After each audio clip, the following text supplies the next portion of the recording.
What's up, and welcome to the DualSense podcast for episode 142. I am one of your co hosts, Jason. I'm joined, as always, by your other co host, 2 weeks in a row. Big week for him. He's calling himself this evening 8 to 1, 8-1, 8 and 1. Perhaps. Is that like an 8 to 1 hot dog or something? I don't know. Anyway, What's an 8 to 1 hot dog?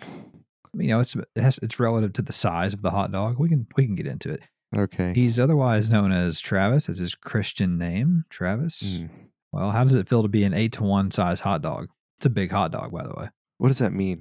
So my understanding from a previous job is that the ratio is like something to do with like the number of like meat, or like the number of hot dogs to the I don't know. I don't know what I'm trying to say, but it has something to do with like the ratio of meat to the size of the dog, and it determines how big the hot dog is. In other words, when you go to a place like a ballpark, for instance, like a major league ballpark, and they got the really big fat, hot dogs, those are like 6 to 1 or 8 to 1 hot dogs. They're very big ones.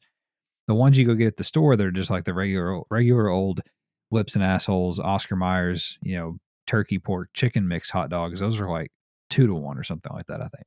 I thought you were going to say it's girth to length. Like it's... That could, you know what? That could be it. Yeah, that could be it, actually. Because what it sounded like you were saying was, for every 8 parts of meat, there is 1 part of filler, or vice versa. Now, that also could be true. That also could be very true. So, I mean, we all know that when you don't get all beef, when you just opt for the standard turkey, chicken, pork, that's lips and assholes. That's the slurry. Leftover. It's a slurry. It's the leftover parts after they cut the bacon off, make the pork chops, make the roast. Like, you got to understand that. You got to be okay with that first and foremost. So, I mean, don't get me wrong. Hot dogs are wonderful, but I prefer all beef. So, which isn't even a pig, touche. Anyway, Travis, we are a weekly podcast where you and I get together and discuss all things PlayStation from the week, like news, rumors, new game releases, and much more. We do it all in under 90 minutes and post new episodes every Monday on all of the usual podcast services around the world, as well as YouTube, where we also share gameplay videos and highlights. I most recently posted some Creed Rise to Glory Championship Edition from PS VR2. You can watch me wear myself out and fight virtual dudes in the ring. So, I mean, it's a workout. I'm going to talk about it a little bit later, but we're also on social media, of course. We would love to hear from you. You can find us primarily on Twitter, where we go by @theDualSensePod, but we are also on Instagram, Facebook, and we have a blog, which is called the DualSensePodcast.wordpress.com. So please find us, hit us up, and chat some PlayStation with us. We would love to hear from you. So without any further ado, let's jump into what I think is a pretty short news week, very light news week. Not a lot going on, but one very big news story, at least for some. So here we go. Number 1, big news came out this week courtesy of the ultra reliable insider, Mr. Tom Henderson, who reported on his website Insider Gaming that Sony is developing a new PlayStation handheld device codenamed Q-Lite. I'm just going to click over here to the story I wrote for Gaming Nexus, and I'm going to just read it because it doesn't get any better than that. So imagine that. Here we go. According to Henderson's sources, the Q-Lite, which is an awful name even for a code name, will require a PlayStation 5 to function, as it is not a cloud streaming device, opting to focus on PlayStation's remote play feature instead. Insider Gaming sources also relayed early word on some hardware specs. Q-Lite will support up to 1080p resolution and 60 frames per second, and will require an internet connection to function. It is also said to look very similar to PS5's DualSense controller, only with a large 8-inch LCD touchscreen in the middle. Back in November of 2021, Video Games Chronicle reported on a Sony patent for something that, in hindsight, appears to be an early concept of the Q-Lite. And it actually used a DualShock 4 from the PS4 as the rendering. A couple of months later, Game Rant reported on a separate Sony patent for a controller with collapsible joysticks, and it's curious if that could be for this as well. The new handheld is also rumored to include the PS5 signature adaptive triggers and haptic feedback, as well as other standard features like volume buttons, speakers, an audio input jack, and more. Finally, Insider Gaming and Henderson added that the Q Lite is currently in the quality assurance phase and is scheduled to launch after the rumored detachable disk drive PS5, which he says is coming later this year, but before the similarly rumored PS5 Pro, which he says is scheduled for holiday 2024. So perhaps early to mid 2024 for the Q Lite, potentially. Okay, what do you think about a new PlayStation handheld? The Q Lite for Q1, hopefully they rename it. Maybe. I don't know what they'll call it. Maybe they can add another S to the PSP and call it a ps ps, and then That's good. all the cats would like to play it. Mhm. Cat. Yeah, like, I just imagined a gigantic version of the backbone, but a more beefy, Mm, more useful version. But no, I think it'd be cool. It'd be nice to have something a little more portable and you could play in the living room, or if you're bored but don't wanna go, you know, mhm, go through the whole rigmarole turning it on and whatnot, you could just boot up, and I'm sure it'll have some sort of compatibility where you could, maybe pause on the big one and go into another room and, mm, pick right up. So I'm sure there'll be a lot of crossover there. Something like this to me is a lot of fun to, like, if I'm just bored on the couch and maybe I don't really feel like going downstairs, I could just pop it on and play, a city mhm, builder or, um, you know, some kind of management game. That's kind of think what I would use it for a lot. It depends on kind of what the quality is. Like, you could play some mm, like career FIFA on it or career Madden on it or something. Like, it has a lot of uses to something the PlayStation hasn't had in a while. So I could see why sure. you're super excited about it. So Mhm. go ahead and take it over and lose your mind. Well, first of all, yes, I am excited in a way for this, but I'm also disappointed that it's not a full-blown handheld in terms of in other words, that it's a PlayStation Vita 2, if you will. So and I think that I mean, online this week, there's like I feel like there's almost nobody excited about this except for potentially me. And I'm, maybe excited is the wrong word. I'm optimistic about it. Optimistic in a way in terms of, what it sounds like so far. And also we have to understand that this is speculation too at this Mhm. point. I'm sure this is pretty accurate because Tom is he's very reliable, but there could be more to it as well. Maybe not, but perhaps there is. And I don't know that Tom knows every single thing about this machine. I guess it's possible, but perhaps there's, what I'm saying is maybe we should give Sony the benefit of the doubt because perhaps there's more to this than we know right now. But let's just assume for now that it's not that there's not more to it and that it's literally 1080 60 frames. It's remote play only, so you can play it, in your house or on the go as long as you're, on Wi-Fi. Then does that still interest me? Yes, because typically when I'm playing Vita, I'm, in bed anyway, which is 15 feet from my PS5, 20 feet from my PS5. So it's not like I'm ever far playing the Vita. I'm not streaming though when I'm playing the Vita. I'm playing natively on the system. So I do understand that. I do think that if they did a handheld that is like the Switch in that way, meaning that it could play games natively, even if it's download only, I think that's perfectly fine. I mean, Steam Deck has pretty much made that the standard for us now. I think that would be totally acceptable. I think it'd be very cool to be able to, download PS5 and PS4 games to it Mhm. and take it and play it and not need an internet connection, and then come back and get on the internet and then pop trophies for it. Like that'd be cool. That'd be dope.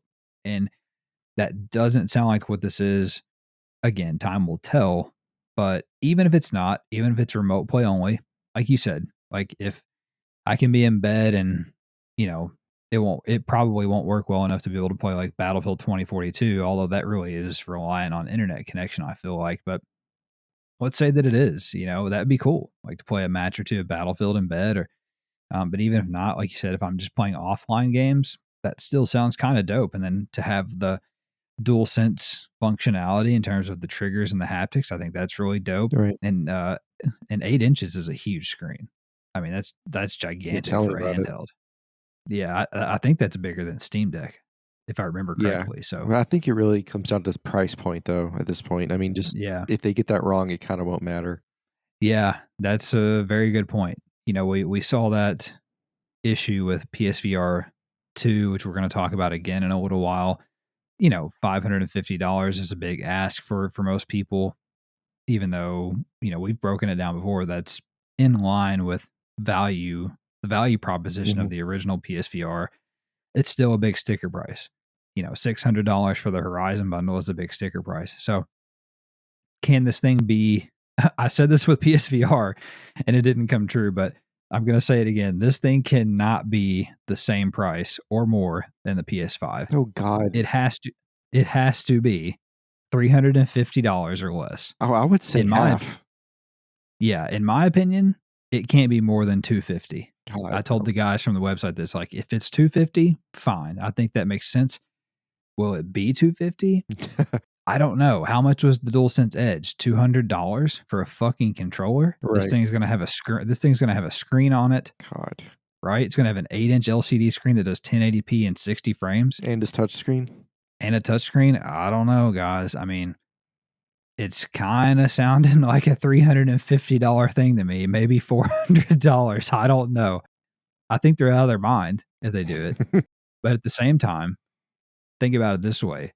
This is a niche product again, in a way, like PSVR2. Mhm. Is it less of a niche than VR? Probably, because there's more of a chance of somebody like you picking one up, and you being able to lay in bed at night and do a race on GT7 or something like that, or whatever the case. Like, would you say it's fair to say that that appeals more to you than putting a headset on and playing a VR game? Yes, yes and no. Yes, it does. It's more convenient, but, like, that's kind of the thing of you know what I mean? It's like if like a Wednesday, like, sometimes on Wednesdays, I want to play games, but Yeah. I don't feel like going downstairs and doing all this shit. Well, it's more useful to just be able to, like I can goof around for a little bit on my phone or sorry, Mhm. on the handheld, even if it's Easy. just like Easy. you know what I mean? Even if it's just, like, going on to GT Sport and checking out what's on the marketplace or, going through my Right. no, it's just like there's other things I could do, like Right. management game. I could go get my shit set up so when I get back on the console, it's ready to rock. I don't have to worry about getting all my shit together and whatever Mhm. else. I don't know, I just and it's easier to use, like, that's part of the thing with the PSVR, like, I gotta switch things and do this and do that and whatever, you know what I mean? Yeah. No, yeah, I get it. I get that totally. I think that's why this, in theory, in basic going off what we know, I think this is more appealing to a wider audience, potentially. But I also think the price has to be right. And the remote play technology is and functionality is actually really good. I mean, I don't know if you've ever used it or not, like even on your phone or something like that. I've used it before. I was hundreds of miles away from home. I used my iPad whenever I was on my like really like deep into Red Dead Redemption or Red Dead Online, playing it every day, getting challenges. And I was on a big streak, earning gold and all that. I went on vacation or something somewhere, and I used the iPad to log in and play Red Dead Online to get my challenges. So, and he used Bluetooth a PS4 controller to my iPad and played that way, and it was cool. So if you can kind of eliminate some of those steps and just have like this thing that you do it on, I think that sounds pretty cool. As infrastructure improves and things like that with people's internet and even on Sony's side, like on the server Mhm. side potentially, and maybe they can do something like a PS5 software update to sort of improve like lag, and delay and that sort And of thing connectivity. potentially. Like, yeah, exactly. So I'm hopeful. Like I said, I'm optimistic. I am borderline excited and I need to know more. When will they announce this thing? I have no idea. Is it gonna be at the PlayStation Showcase later this year? Or like in May, let's say? Probably not. I think that's the time frame we'll hear about this PS5 with the detachable disk drive. We'll probably find out about this thing around this holiday because, like you said, I think Q1, Q2 next year, and then you do it all over again and announce the PS5 Pro sometime, early to midsummer next year. Interesting that they're even doing this to begin with. I think that the writing's a little bit on the wall because, why would they randomly like just start promoting remote play all of a sudden on their YouTube channel for like, It's what I'm odd. saying? So yeah, it's odd. But they're going all in, I guess. We'll see. All right, Travis, that was the only news story that I cobbled together this week. I'm sure that there were some other Nah. I was I was gonna say, I'm sure there might be some of our news nuggets that people might feel are bigger news stories, but, it's our show. We're gonna stick to it, but we have a bunch of news nuggets here as well, so feel free to jump in here. First nugget, Guerrilla Games shared new details of Horizon Forbidden West Burning Shores expansion over on the PlayStation blog this week if you're interested. I'm in full media blackout mode at this point, just a couple of weeks to go here. Sony Santa Monica released an update for God of War Ragnarok this week, which added a new Game Plus mode, new armor sets, an increased level cap, new enchantments, new progression paths, an expanded Niflheim arena, and more. What's a Niflheim arena? Niflheim is one of the realms of Asgard. Or no, Asgard is a realm itself. One of the realms of Norse mythology, I guess, is what I'm trying to say. Okay. Hmm. Mhm, And the Niflheim arena is just mhm. like a challenge mode type of Is that thing, if I where they, remember correctly. like, the very end where they bring everybody to battle in Hunger Games? Pretty much, Okay. pretty much. Niflheim is like the afterlife or like the underworld, if I remember correctly. All right, next nugget.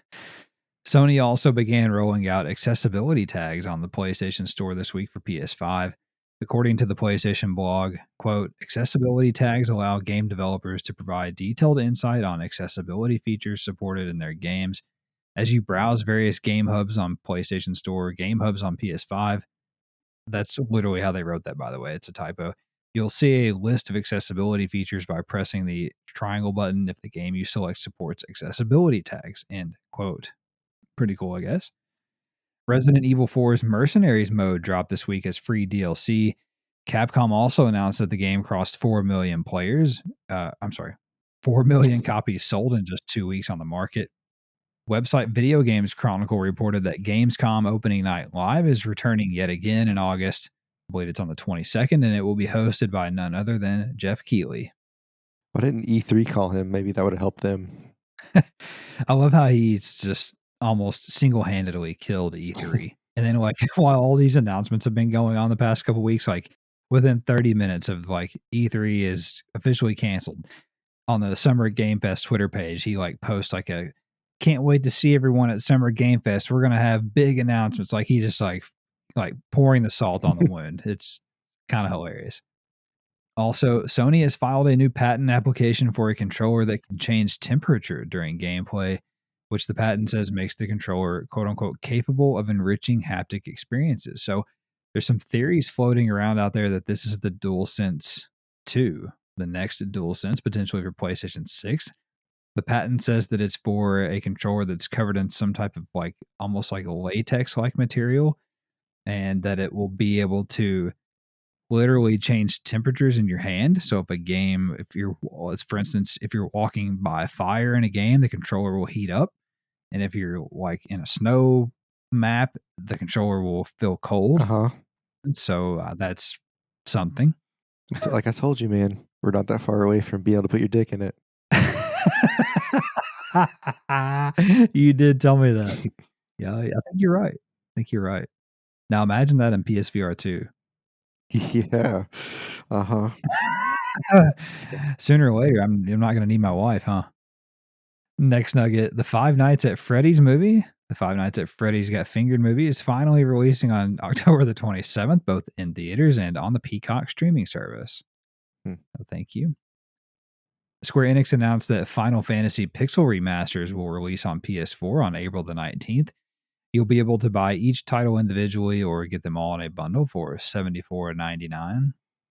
Hello Games released a new major update for No Man's Sky this week, which, per usual, features a wealth of new content, features, and improvements.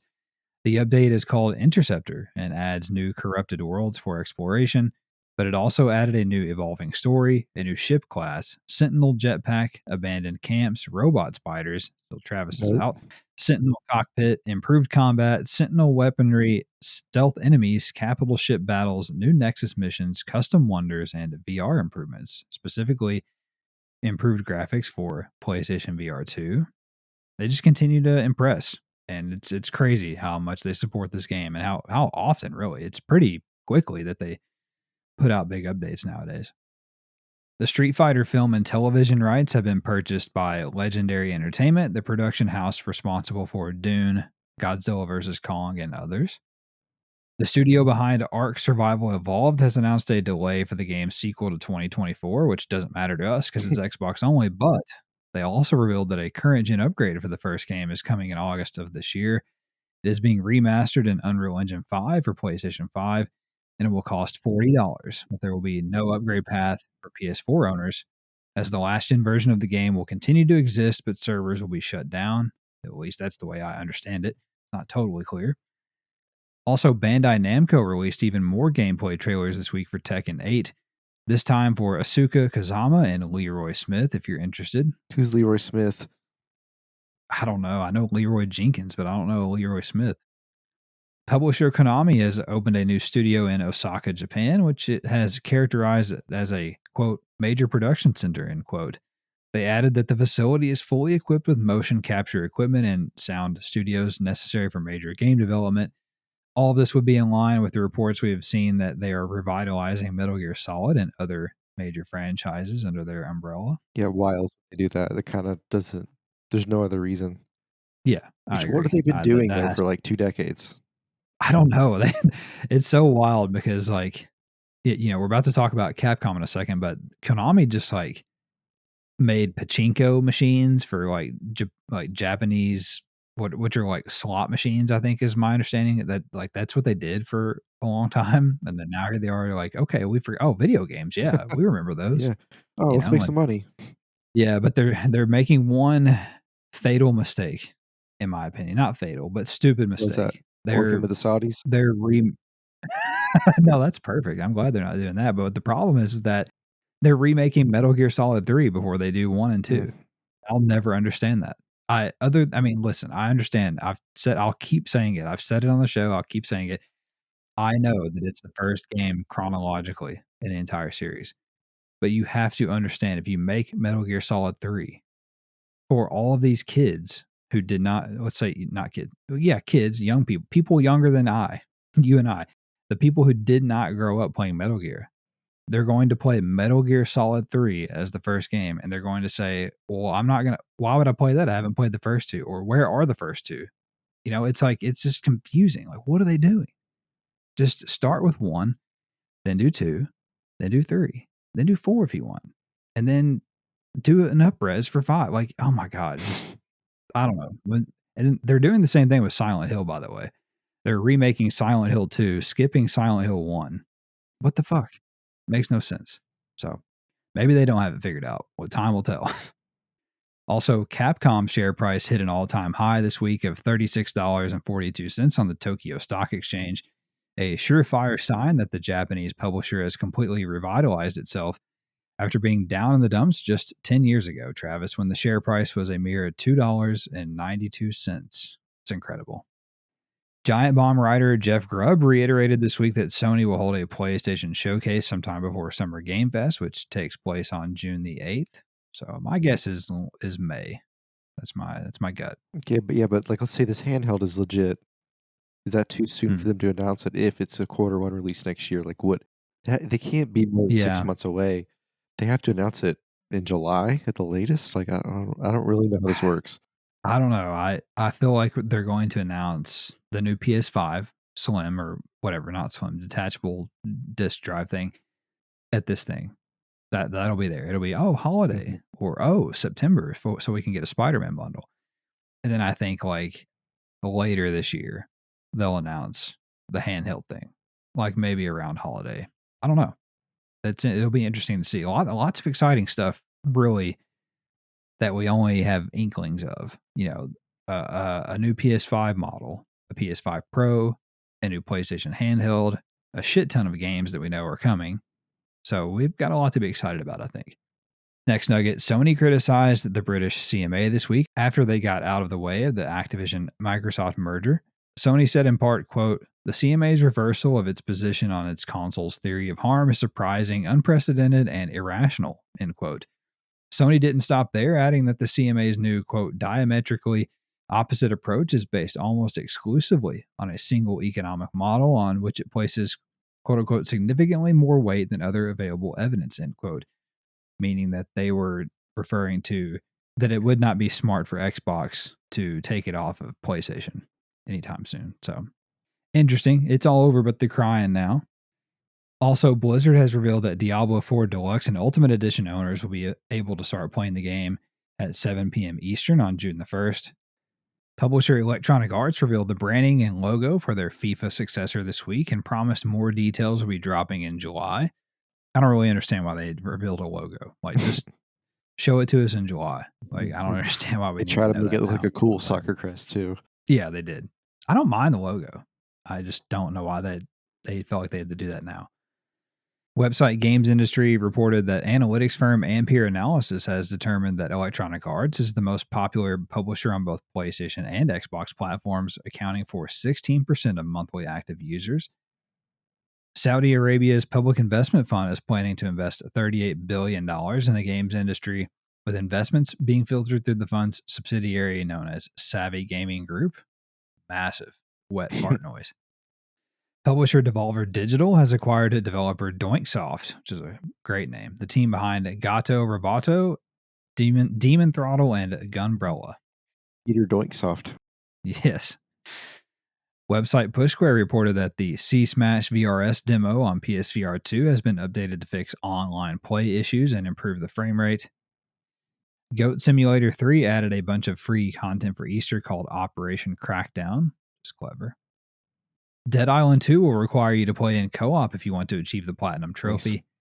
Yep. Tactical turn-based space survival brawler Space Prison was announced for PS5 and a release date was given. Looks kind of neat. Retro Collection, the Teenage Mutant Ninja Turtles Cowabunga Collection has added online multiplayer to TMNT 3, the Manhattan Project. And we also learned this week that the anthology has now sold 1 million units. NHL 23 is coming to the EA Play Game Vault on April the 13th. EA Play also has a PGA Tour demo available now for PS5 if you're interested. Publisher Nacon announced that Cricket 24, that's Cricket right there, is launching for PS4 and PS5 on June 16th, and they're going to have over 200 licensed athletes, Travis. Oh my gosh, amazing.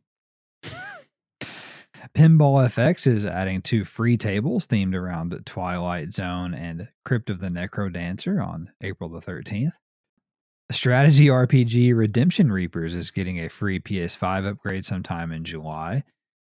After recent reports from Bloomberg that PSVR2 was not off to a great start, now Apple insider Ming-Chi Kuo has claimed that Sony plans to cut its PSVR2 production for 2023 by 20%. There's that. Like I said, need to give it some more time. Need to give it, I think, at least a year. And I tweeted this earlier, but if there are no PSVR2 games at the PlayStation showcase that's about to happen, that's a massive red flag. That's not good. Massive red flag. Also, just a mere 2 weeks prior to its launch on PS4 and PS5, puzzle adventure game 10 Hearts is now a timed Switch exclusive. The weird part is that it's only getting 26 days of exclusivity. It will now come to PlayStation on May the 16th, which sounds more like it's just been delayed on every console except the Switch than a exclusivity deal, but it's quite odd. Tycoon management game Railway Empire 2 is coming to PS5 on May 25th. See, this sounds so much fun in my head, and then I'll never play it. Yeah, I know you won't. It does look, I watched the trailer for it. It looks kind of cool. Star Wars Jedi Survivor will take up a whopping 155 gigabytes of storage on PC, which means that it might be around 100 gigabytes or so on PS5 when it launches at the end of this month. It's a fucking massive game. Also, PlayStation Plus premium game Siphon Filter Dark Mirror has received a control fix this week, now allowing you to aim with the right analog stick. Oh, that's nice. Yeah, since it's a PSP game, they only had the one analog stick. That was not a functionality until now. So, 2 Point Campus received a batch of spring DLC this week, which features a new challenge level, new outfits, and new decorative pieces. Battlefield 2042 is getting a new seasonal event on April the 11th called Leviathan Rising, which will introduce a new limited time 8v8 game mode that sounds a lot like Search and Destroy from other shooters. I'm interested to check that out. Remember when you thought it was last night? Yeah, I did. Old age is a bitch. It's a motherfucker. Next nugget. A third-person cyberpunk detective thriller shooter called Neo Berlin 2087 was revealed for PS5 this week. and it has taken the internet a little bit by storm. It's being made on Unreal Engine 5, so it looks graphically very impressive, but at the same time, it looks janky as hell. And in fact, one person commented on it on YouTube. It's on PlayStation's YouTube channel. They said, "I've never seen such a graphically impressive game. Look like it was made on a budget of $20," which is hilarious. Also, website PlayStation Lifestyle reported that first-person shooter Atomic Heart now supports 120 frames per second on PS5. It has also fixed some issues with trophies and quests. A free set of Death Stranding 2 avatars are now available on the PlayStation Store, despite the game not launching until sometime in 2024. Seems a little early. Website PlayStation Universe reported that the following games received update patches this week: Guilty Gear Strive, Wild Hearts, Stranger of Paradise, Final Fantasy Origin, Atomic Heart, The Witcher 3, Neverwinter, No Man's Sky, The Last of Us on PC, Hell Let Loose, Teenage Mutant Ninja Turtles The Cowabunga Collection, Final Fantasy XIV, Horizon Call of the Mountain, Forspoken, Like a Dragon Ishin, and NBA 2K23. So if you've been waiting for some content or bug fixes, check those out. EA Sports FC 24 will be the first game to include female players in the game's Ultimate Team mode. Also, HBO's The Last of Us will film its second season in Vancouver, Canada. Horizon Forbidden West's Decima engine is being used by several PlayStation Studios teams for their new games, according to head of PlayStation Studios Herman Holst, which I think is a very smart idea. Horizon Forbidden West is still the best looking game on PS5, in my opinion. Website Gematsu reported that SNK announced that King Fighters, Jesus Christ, that the King of Fighters 13 global match is coming to PS4. No release date was given, but an open beta test will take place early this summer. Publisher Calypso Media released a new story trailer for a dark fantasy adventure game, I, the Inquisitor, which is the alternate history game where Jesus escaped crucifixion and went on a bloodthirsty rampage for vengeance. Oh, that's cool. Yeah, I think you'll probably play that one, right? I would, yeah. I saw a meme of Jesus flipping over a table, and it said, "When when Jesus hears break stuff by Limp Bizkit." That's really good. Huh. Oh, ooh. Okay. Where are we at here? Also, arcade fighter Cannon Dancer Osman will launch for PS4 and PS5 on April the 13th. Why do we need Osmond in there? Why can't it just be Cannon Dancer? I don't know. In my head, it's like Cannon Dancer, Chetty Osman, the Mhm. guy who plays for the Cavaliers or wherever the fuck he's at now. Slice of life farming game Harvest Moon, The Winds of Anthos, will launch for PS4 and PS5 this summer. Roguelite deck building dungeon crawler Dungeon Drafters launches April 27th for PS4. Steel Empire Chronicles is coming to PS4 this spring in a limited physical edition from Strictly Limited Games. Deduction adventure game Lul Guardsman is coming to PS4 PS5 sometime this year. It's a cool rap name. Free-to-play 3v3 foot brawler game Omega Strikers will launch for PS5 and PS4 on April the 27th. It looks kind of interesting. Looks like a sock. Is it like those football brawler games? Yeah, I feel it looks kind of like NFL Blitz, but with soccer and free. So it's kind of interesting, I guess. Open world hack and slash action RPG Hammer Watch 2 was announced for PS4 and PS5, but no release date was given, and it looks pretty cool. Sandbox engineering, construction, exploration, survival game. Jesus Christ, yes, all of that, truly. Space Engineers is what it's called. It's coming to PS4 and PS5 as a beta on May the 11th. It will cost $28.49 for the standard edition and $88.49 for the ultimate edition. So that sounds like that's the whole game, right? Out of beta. What is Okay. Yeah, what is the range about? It's a huge range. Is there a middle range?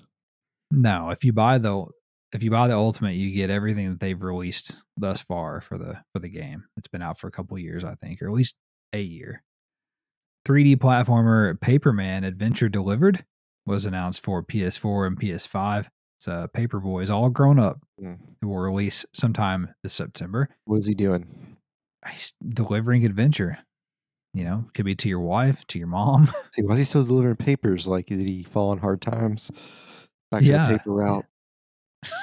Yeah. Yeah, he got laid off. Also, RPG collection Rhapsody Marl Kingdom Chronicles is coming to PS5 in North America on August 29th. to Europe on September the 1st and Oceania on September the 8th. And finally, Travis Kamatsu reported that Bandai Namco released the opening animation for their upcoming online action RPG Blue Protocol this week. It is scheduled to release on PS5, in the second half of this year, and it's being published by Amazon Games. And it God, looks very dope. Yeah, I'm sure you'll hate it. It looks very cool though. doubt it. Amazon Games sucks. Freaking Jeff Jobs. Jeff Jobs. It's just the same person. Yeah. And that is all for the news this week as I turn it over to Travis now for this week's new game releases. On April the 3rd, we have Match Ventures 2. On the 4th, we have Atari Mania, Creed Rise to Glory Championship Edition on the VR, Grimory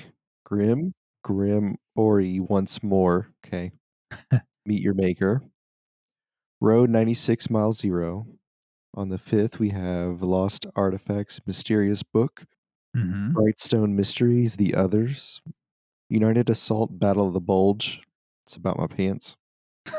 April 6th, Across the Valley. Arcade Archives Resin, Rezon. Buddy Simulator 1984. Okay. Contraptions 2, which could also be Meet Your Maker. Curse of the Sea Rats. Marfuchsia. Melon Journey Bittersweet Memories. Pretty Girls Tile Match. And on the 7th, we have Bleak Dystopia Bumballoon. Yep. EA Sports PGA Tour, and the Library of Babel. Mm. So all for the new games this week. Nothing terribly notable. I mean, there's EA Sports PGA Tour, obviously probably the biggest one. It's a guaranteed 7. Yeah.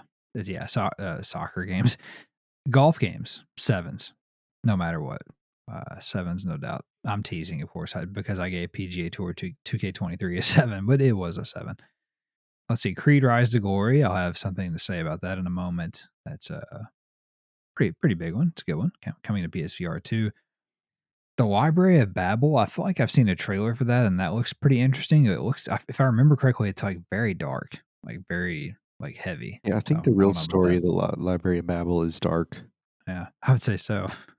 So that's all for the new games this week. Hey, they gave the golf push score gave it an 8. Wow, really? Anybody else? Tons of solo and multiplayer content.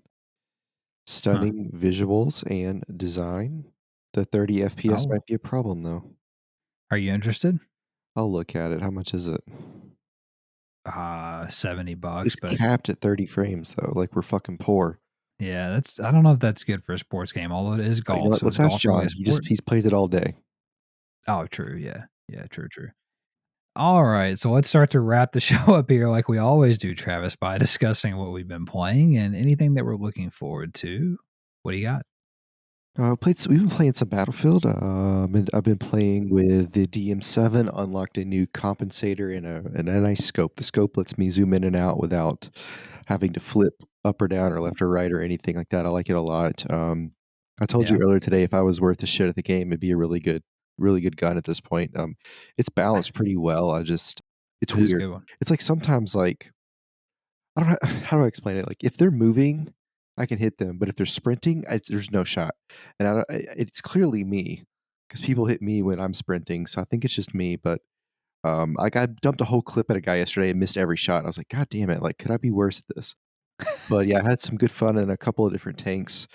Before you got on, I did some breakthrough, and I was in a tank with a guy basically the whole match. I think I died like 3 times, and I was just in the tank. That's all we did in my squad, and we just drove around and shot at people. So yeah, that wasn't too bad.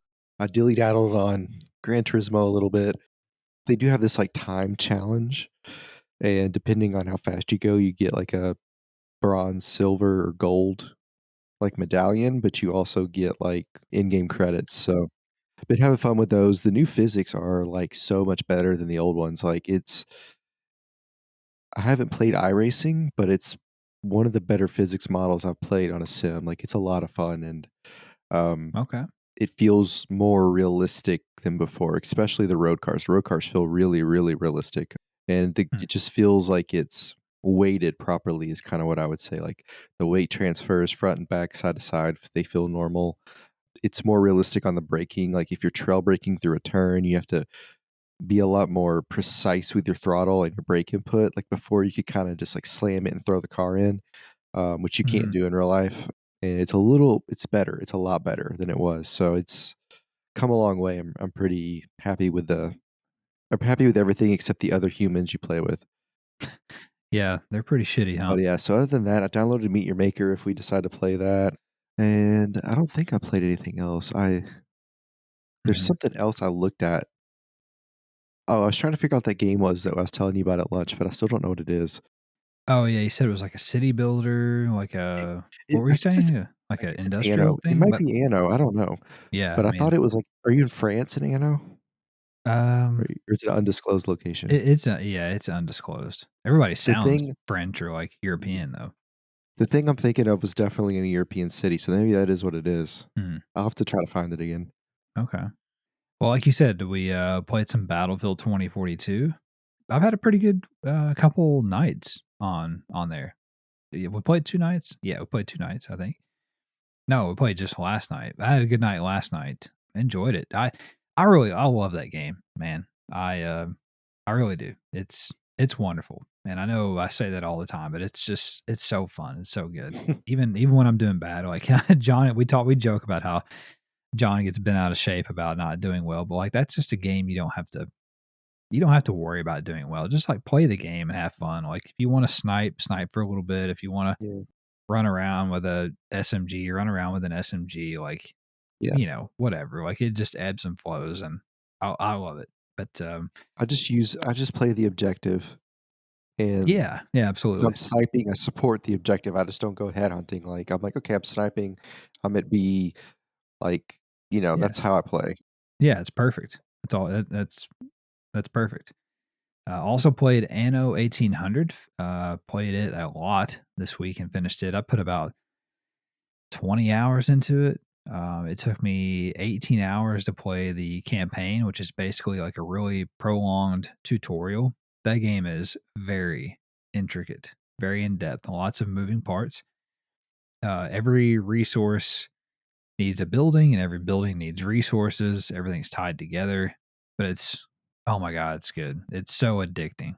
I reviewed it for Gaming Nexus. I gave it an 8.5 out of 10. It suffers a little bit at times from the same problem that other PC games that have come over to console suffer from, especially these types of games that are like city builders, management games, in terms of how many menus and everything that there are. It's just hard to translate that over to a controller, and they did their best, but at times it gets hectic, especially the more you have going on, depending on what you're doing. So that was one of the issues that I had with it, and the multiplayer is dead. Nobody playing on PS5, which I pretty much expected. It's a niche game, and then for people like me who love city builders, like we don't get a city, like we don't care about playing online multiplayer. Like it's just not fun, and it takes forever. Like there's no real elegant way to do it. So anyway, I also played Warhammer Chaos Bane, which is it's a Diablo style hack and slash game, uh, hack and slash looter that is available on PlayStation Plus Extra. It's a PS5 game, and it's up to 4 players co-op online. Me and Jacob tried it out, and it's actually pretty cool. Lots of cool attacks and shit for the different classes and stuff. Try to get you to play it, and you sent me the melting smiley face emoji. And so, yeah, you're not interested in the Chaos Bane, and but I yeah, it's watched cool. video, it was like, "Oh, this sounds cool," and then I watched video of them getting chased in circles, and it was making a lot of noises in my headphones, and I didn't like it. Oh no, okay. It is what it is, man. Demons and shit. This happens. But the last thing I played, I mentioned it earlier, was Creed Rise to Glory on PSVR2. I'm reviewing it as well for Gaming Nexus. I'll have that done and submitted in the next few days. So you'll be able to see my review right now, most likely, if you're listening to this, if you're interested. And I enjoyed it. I'm pretty much done playing it. I've enjoyed it. It's a really it's as close as you're gonna get to like fighting, boxing in real life without doing it. And we don't get fight night games anymore, as we've talked about on the show. We've got that one boxing game coming, but the jury's out on it. So if you want to play a boxing game, this is probably as good as it gets right now. It doesn't it's a really comfortable VR game. Never made me sick. I played for over an hour both times. Never felt nauseous, nothing like that. And you're just constantly like ducking and, bobbing and weaving and everything, throwing punches. So it's pretty impressive for a game that you have to exert yourself so much. Also, it is a workout. As I mentioned earlier, I posted some gameplay and it just wears you out. I was out of breath. I was just pouring sweat. I had sweat in my ear hole at one point. Like Okay. it was a workout. When I got done, he said, okay. When I got done, the Apple Watch said that I had burned 534 calories after my first play session. So pretty good exercise. Not bad. So and Mm, they know that too because there's a mode in there that's just like a exercise, like a cardio burning calories thing, and you just like put in your target calories and start going, and it won't stop. You don't stop boxing until you hit your goal. So oh, pretty interesting. But cool game. So check out the gameplay that I posted on our YouTube if it mm. sounds interesting to you. Anyway, that's it for me. That's it for Travis, and that's it for the show. So if you enjoyed it, don't forget to subscribe to get a new episode delivered every Monday on your podcast service or YouTube. And also, if you could leave us a like or review, a rating, stars, hearts, thumbs up, all that good stuff. It's very helpful. We would also appreciate it if you could leave us a comment on YouTube if you're there. That helps quite a bit as well. Don't forget to find us on social media. On Twitter, we go by at the DualSense Pod, but we're also on Facebook and Instagram. And there's our blog, which is called the DualSense Podcast.wordpress.com. Please find us, hit us up. We would love to hear from you and chat PlayStation. But also don't forget to share us with a friend or a loved one who you think might enjoy getting the PlayStation news each and every week in less than 90 minutes. Send them our way. We'd love to talk into their ear holes instead of sweating into them. And yeah, that's it. So we'll get out of here now. Thank you for listening. Have a great week. Take care, and we'll talk at you next time. Bye bye.